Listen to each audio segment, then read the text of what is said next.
कहते हैं कि मन इतना चंचल होता है कि यदि वह नियंत्रण में न रहे तो व्यक्ति अशांत महसूस करने लगता है। यह अशांति मन में एक पल में आने वाले सैकड़ों सवालों के कारण होती है, और यह अशांति तब तक बनी रहती है जब तक कि व्यक्ति को मन में चल रहे सवालों का जवाब नहीं मिल जाता। ऐसे में तो यही लगता है कि मन को शांत रखना बेहद जरूरी है। लेकिन सवाल यह उठता है कि आखिर हम मन को शांत कैसे कर सकते हैं? गौतम बुद्ध के मुताबिक मन को शांत करने के लिए उसे समझना जरूरी है।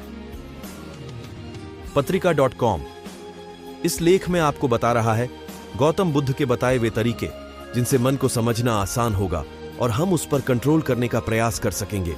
मन को जानने से जुड़ी है गौतम बुद्ध की ये कहानी है। पहला चरण, एक बार एक व्यक्ति गौतम बुद्ध के पास गया और पूछा कि मन को नियंत्रित करने का पहला चरण क्या है? बुद्ध कहते हैं, अपने मन को समझने का पहला चरण है इसके द्वारा दिए गए लालच की व्यर्थता को देखना समझना। दरअसल जब मन अनशांत होता है तो कई तरह के लालच देता है, और जिसने मन द्वारा दिए इन लालचों को पहचान लिया, समझ लो कि उसने मन को समझने का पहला चरण समझ लिया।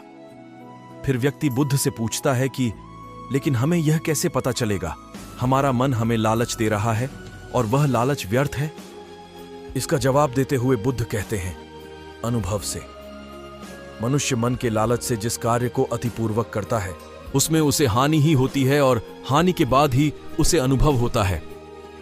जैसे जिसने वास्तव में यह देख लिया कि नशा करना केवल दुख है, वह नशा मुक्त होना शुरू कर देगा।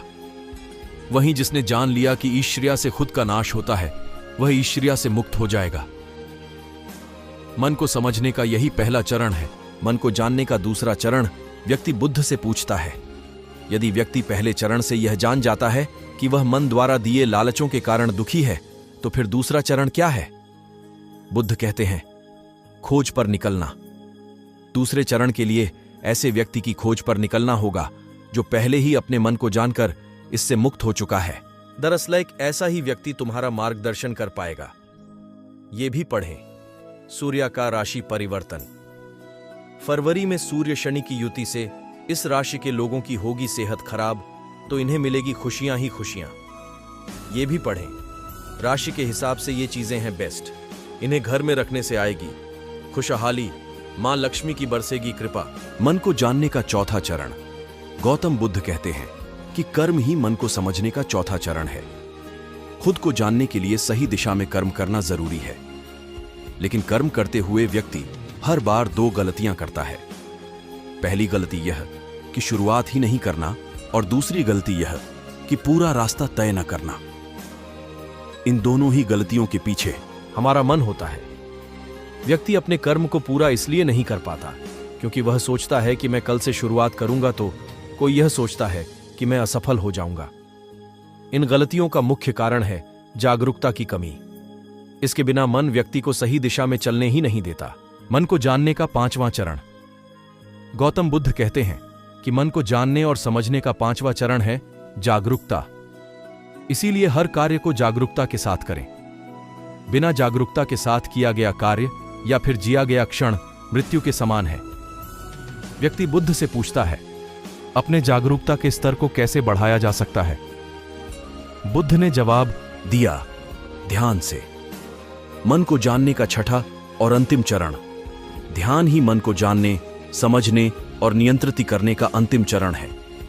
यानी ध्यान ही वह नाव है जिस पर बैठ मन रूपी नदी को पार किया जा सकता है। जिस व्यक्ति ने इन शुरुआती 5 चरणों से मन को जान लिया, उसने अपन मन को जीत लिया, उस पर काबू पा लिया। गौतम बुद्ध से जुड़ी इस कहानी के माध्यम से आप जान सकते हैं कि मन को शांत करने का क्या तरीका है। इसमें भगवान गौतम बुद्ध द्वारा मन को शांत करने के आयामों के बारे में बताया गया है। जानते हैं इस कहानी के बारे में जिससे आपका जीवन बदल जाएगा। मन को शांत करने की कहानी। एक बार एक लड़का गौतम बुद्ध के पास जाकर कहता है, मेरे जीवन में बहुत अशांति है, कृपा करके आप मेरा मार्गदर्शन कीजिए जिससे कि मैं इस अशांति से छुटकारा पा सकूं। गौतम बुद्ध लड़के से जीवन की अशांति का कारण पूछते हैं। लड़का उत्तर देता है, अत्यधिक विचारों के कारण मेरे भीतर बहुत सारे विचार आते हैं जिससे मेरा मन अशांत रहता है। बुद्ध मुस्कुराते हुए कहते हैं, ऊपर आकाश की ओर देखो और बताओ कि तुम्हें सूर्य दिख रहा है। लड़का ऊपर देखता है और कहता है, धूप दिख रहा है। बुद्ध उससे पूछते हैं कि अगर तुम लगातार धूप में खड़े रहोगे तब क्या होगा? वह कहता है, मुझे अत्यधिक गर्मी लगेगी और शरीर में बेचैनी होगी। बुद्ध लड़के से कहते हैं कि अगर धूप में खड़े रहने से तुम्हें गर्मी लगती है तो इसमें दोष किसका है, सूर्य के ताप का या तुम्हारा? लड़का कुछ सोचने के बाद कहता है, इसका जवाब आप भी बताइए। बुद्ध कहते हैं, सूर्य का काम है ताप देना और ताप का काम है गर्मी लगना। ऐसे में तो दोष तुम्हारा ही है कि तुम धूप में जाकर खड़े हुए, जिससे कि तुम्हें अगर शीतलता चाहिए तो तुम्हें छांव में रहना होगा। ठीक इसी तरह चंचल मन का भी स्वभाव होता है विचारों और भावनाओं को जागृत करना। विचार क्षण भर के लिए होते हैं, लेकिन विचार से पैदा हुई भावनाएं देर तक टिकी रहती हैं। लेकिन यह तुम्हें निर्णय लेना है कि तुम्हें विचार और भावनाओं के साथ चलना है या अलग दिशा बनानी है। कैसे करें मन को शांत? बुद्ध कहते हैं, मन को शांत करने के लिए तन के आयाम पर काम करना सबसे आसान तरीका है। शरीर के स्तर पर हमारी कर्मेंद्रियां और ज्ञानेंद्रियां हैं। कर्मेंद्रियां कर्म और ज्ञानेंद्रियां ज्ञान से जुड़ी होती हैं। इससे हम अपनी संवेदनशीलता को बढ़ा सकते हैं। यानी हम जो भी काम आयाम पर काम करोगे तब तुम्हारा चित्त शांत होगा। इसीलिए हर काम को तन के आयाम पर करने से मन स्वतः शांत हो जाता है। अपने मन के विचार और भावना को नहीं बल्कि सुर को सुनो। लड़का बुद्ध से कहता है, अपने भीतर के सुर को कैसे सुने?